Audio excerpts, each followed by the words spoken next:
கர்நாடகாவில் இஸ்லாமியர்களுக்கான 4% இடஒதுக்கீட்டை பாஜக எதிர்த்து வரும் நிலையில் அதன் கூட்டணி கட்சியான மதச்சார்பற்ற ஜனதாதளம் கொள்கையிலிருந்து விலக முடியாது என்று திட்டவட்டமாக தெரிவித்துள்ளது.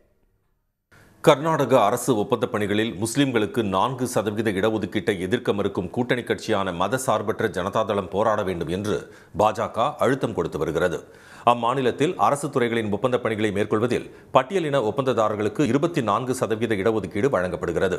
இந்நிலையில் ஒப்பந்தப் பணிகளை செய்வதில் முஸ்லிம் ஒப்பந்ததாரர்களுக்கு 4% இடஒதுக்கீடு வழங்க அமைச்சரவை முடிவு செய்தது. அம்மாநிலத்தில் அரசியல்வாதிகளை பெண்களை வைத்து மயக்கி ஆபாச வீடியோ எடுக்கும் ஹனி டிராப் மோசடி நடப்பதாக குற்றச்சாட்டு உள்ளது. இது தொடர்பாக விசாரணை நடத்தப்படும் என்று முதலமைச்சர் சித்தராமையா உறுதியளித்த நிலையில் சிபிஐ விசாரணை கோரி நேற்று முன்தினம் சட்டப்பேரவையில் பாஜக, மதசார்பற்ற ஜனதாதளம் ஆகிய எதிர்க்கட்சியினர் அமளியில் ஈடுபட்டனர்.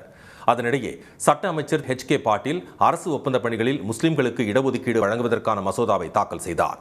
அமளிக்கிடையே அந்த மசோதா நிறைவேற்றப்பட்டது.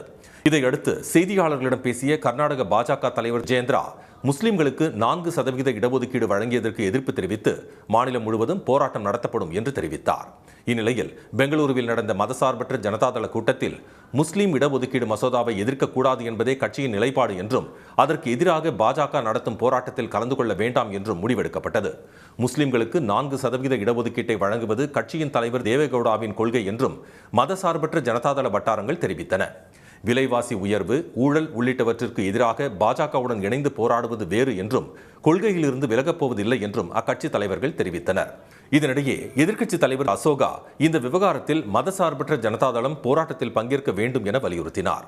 இந்த விவகாரத்தில் நிலைப்பாட்டை மாற்றுவது தொடர்பாக அக்கட்சியுடன் பாஜக பேச்சு நடத்தும் என்றும் அவர் தெரிவித்தார். உடனுக்குடன் செய்திகளை தெரிந்து கொள்ள சன் நியூஸ் பெல் ஐகானை கிளிக் பண்ணுங்க.